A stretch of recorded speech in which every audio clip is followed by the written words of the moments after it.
Most mornings I wake up with quite strong anxiety, and that anxiety can really get my mind chattering in a way that is trying to convince me that I don't want the life that I have.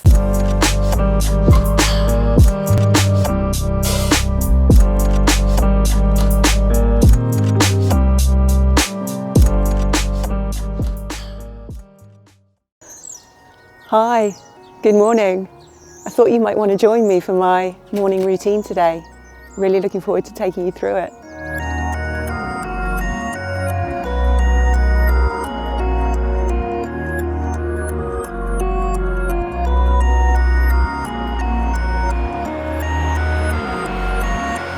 I'd say that my morning routine evolves throughout the year. Like, it's definitely seasonal. So at the moment, because we've got really light mornings, I'm waking up and I'm doing a little bit of breath work, a little bit of movement, and then I'm heading out on my walk. So we've slightly shifted it around. We're using a bit of creative license today. So we're going to do the movement and the breath work outside. But usually I would do that before I come for my walk. So why do I do that, and why do I even have a morning routine? For me, it's about starting that day off with the perspective that I choose. So when I wake up in the morning, most mornings I wake up with quite strong anxiety, and that anxiety can really get my mind chattering in a way that is trying to convince me that I don't want the life that I have. Like, that's usually the path that it takes. And I've been able to come to a place where I know that that internal dialogue, it's not me, it's not the truth. And so the morning routine is my way to prove to myself what the truth of the reality is. And so I'll wake up and I'll do some breath work, and that usually then brings me into a relationship with my body that leaves that anxiety behind. I start to feel comfortable within my own body. So the breath work's really, really vital, and that's usually why I start with the breath work. And then for me, doing a little bit of movement, again, it's so important, because otherwise I'll wake up and I'll feel stiff and I'll feel tight. And again, my mind can start being like, oh, I feel stiff, I feel tight, I don't want to do any exercise. And then usually if I start from that place, I spend the day being very unactive, and that's just not beneficial for me at all. So there's a certain amount of just knowing I feel better on the other side of my morning routine. So that's why the breath work and the movement's so important. And then when I come out into nature, what I'm doing is I'm taking my awareness way beyond my body. So as I'm doing this long walk in this beautiful open space, I'm literally tuning into the atmosphere around me. I'm feeling nature, feeling this beautiful calm energy, and that then brings the same feeling within my body. So by the time I get to this point, I've been listening to the bird song, I've been feeling the calm around me. I just feel so freaking beautiful. Like, I feel totally at one with the world. I feel like a real nature goddess. I feel ready to take on the world. I feel really proud about the work that I do, and I start to get beautiful creative ideas. So usually at this point it's about 6 in the morning, and I'm just feeling special, I'm feeling lucky, and that anxious person that I woke up as is literally history. I can't remember her. She's not me at all, and I feel like totally my true self. So that for me is why the morning routine is so important, because it enables me to be my absolute authentic self and just let all the bullshit of the mind go. So we're going to continue, and then I'll show you a little bit of the breath work and the movement that I do.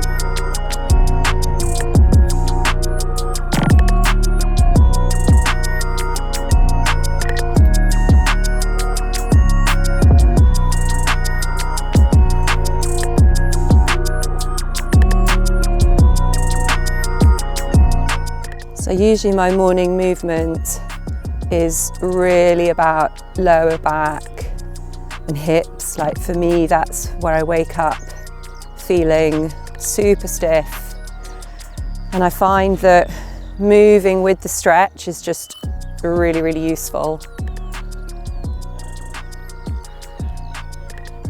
Just really helps me open everything up. And also what I'm doing at this point is, like, I'm really observing what I'm thinking in my mind. It's so default for me to start giving myself a hard time, like, oh, you know, why am I so stiff in my hips? So again, like this morning physical practice, it's just a great way to start to tune into how are you perceiving yourself, and to start to just reset that mental dialogue. It's so habitual for me to be giving myself a hard time or to be disappointed in myself. And so I'm just resetting, great job, you're opening your hips, that's really fantastic. Like that's just what's running through my mind. I also find it really important to acknowledge what feels good. So again, it encourages that dopamine hit, which is then going to activate your memory to want to bring you back to this same place. So for example, this is a stretch that just feels so good. And by really anchoring this experience in, it means that when I wake up and I've got a little bit of reluctance to get physical, I remember how great it feels on the other side. So I've got that incentive to get into this posture. If I'm doing this at the gym, I'd be doing it with weights. Like I might have a couple of kettlebells in my hand, just to sort of increase that workout. But I'm always keeping that movement in. For me, the static poses, they're good, but I like to have that free flow movement in there. Getting warm. Once my body starts to feel like it's softening, like that flexibility is coming back, then I know that I'm going to be comfortable to sit.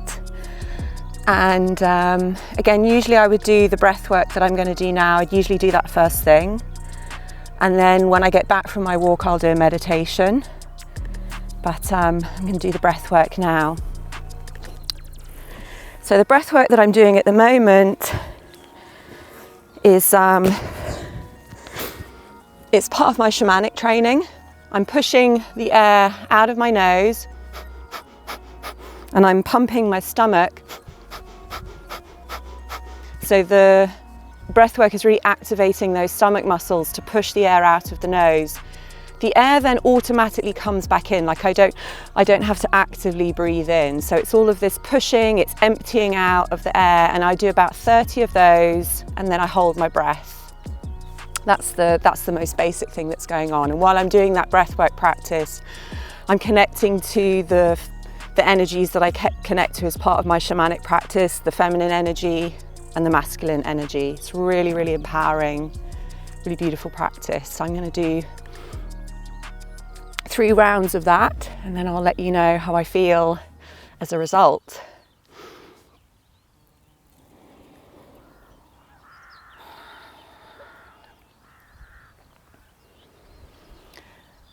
There's something so incredible about this breathwork practice. Like, even right now, I'm feeling completely different than how I felt before I started the practice. And I think that's what's so powerful about breathwork, its capacity to literally change the way that we feel or to change our mental state so dramatically. As I was sitting here after doing the breathwork, the experience I have is literally of how the world is an utterly magical place. And if you think about having that perspective as you go about your life, like what a difference that would make versus the perspective that we can often have in the morning, which is like, oh, I don't want to get up, like I've got a really busy day ahead, like, oh, I can't believe the weekend is over. Like all of those perspectives are going to colour your day. So the power of this breath work to literally transform the way that I'm seeing the world so that I see it as this utterly magical place. I'm listening to the bird song, I can feel the sun on me, I feel lucky. Now again, what a powerful perspective to have, to go through your day feeling lucky. That's a huge mental shift for me, because I used to go through my day feeling unlucky, feeling like I was the one who didn't get to have what they wanted whilst everybody else got to have the lives that they wanted. So to have this shift, to see the world as magical, to perceive myself as lucky, has utterly transformed my life. And as a result, my life is significantly better than it used to be before I had any of these practices in my day. So I'm feeling super relaxed, like I can literally just feel the weight of my body grounded on the earth, like my muscles are just really opening up now. So usually if I try to sit or I try to do breath work without having done any kind of physical movement, I'm just feeling really tense. And what I notice then is that I'm just in a battle with myself. I'm trying to relax, but I'm relaxing, but also I'm trying to relax by being hard on myself, and that just doesn't work. So for me, this morning routine has been an absolute game changer. Right, let's head back home and I will show you the rest of it.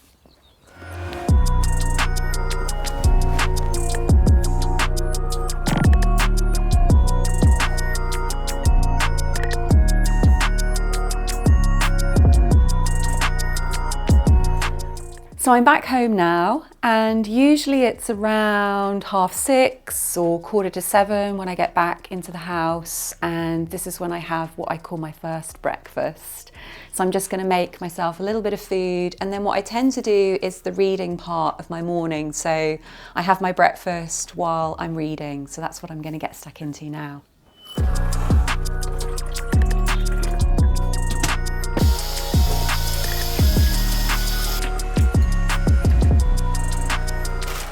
This is homemade bread, and it's got banana, it's got raisins, and I make it with buckwheat flour and brown rice flour and ground almond and pumpkin seeds and sunflower seeds. So there's loads of different ingredients in it. It's packed full of proteins, packed full of nutrients. Like, it's a really, really substantial breakfast for the day. And I have homemade almond milk, so that's what I also drink, and just some vegan spread.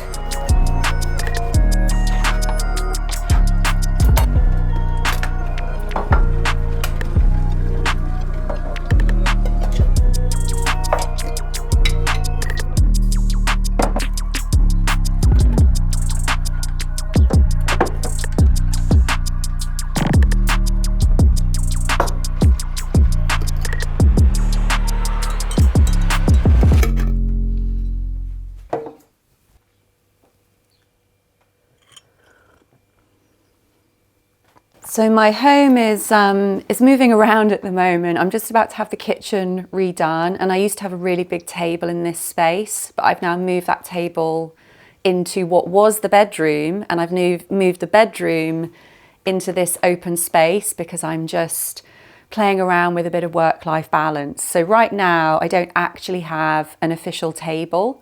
Sometimes I'll sit and have breakfast in the sunshine that's coming through the window. Sometimes I'll sit and eat at this dresser and just read. But because it's a really beautiful morning, I'm going to go sit in the sunshine, have my breakfast and read my book.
Usually I'll spend around about an hour reading in the mornings, and I really love to read at this time because there's no distraction in my mind at the moment, and so it really allows me to absorb the information that I'm reading.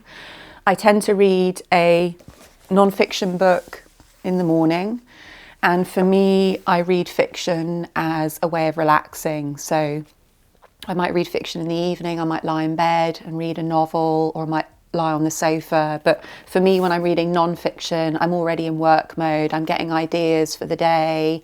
I'm getting really good perspectives. So after I've spent about an hour reading, I'll then spend a little bit of time journaling. So it would usually be about 7:30, maybe 7:45 at this point. So I still got plenty of time to journal before my working day begins. But already I'm feeling full of ideas, and I'm really feeling ready for the day ahead. So I'm going to grab my journal and do a little bit of journaling. Again, I might journal in different spots. I might journal on the sofa. I might sit on my bed and journal. I'm really enjoying the sunshine at the window, and so I'm just going to lie and do some journaling by the window. And today I'm going to pick an Osho tarot card. Sometimes I do pick a tarot card before I do some journaling. Sometimes I've really just already got thoughts in my mind that I want to get down on the page. But the journaling is very specific. I'm really looking to see, what have I learned? What happened yesterday that taught me something? What kind of intention do I need to set for the day ahead? So the journaling part of my morning is very intentional.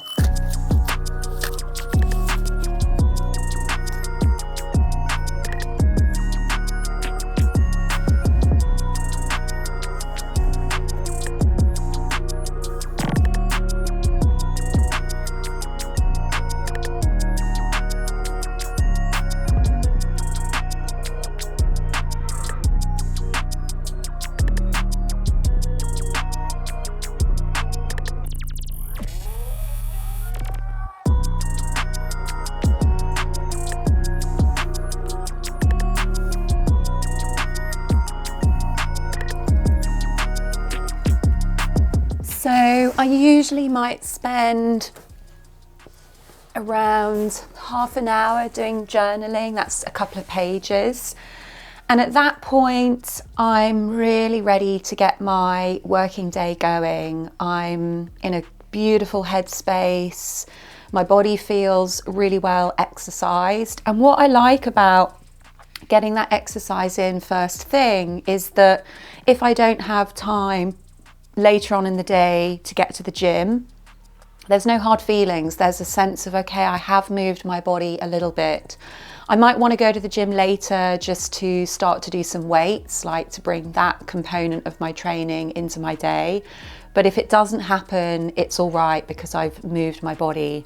I've taken on some really beautiful learning.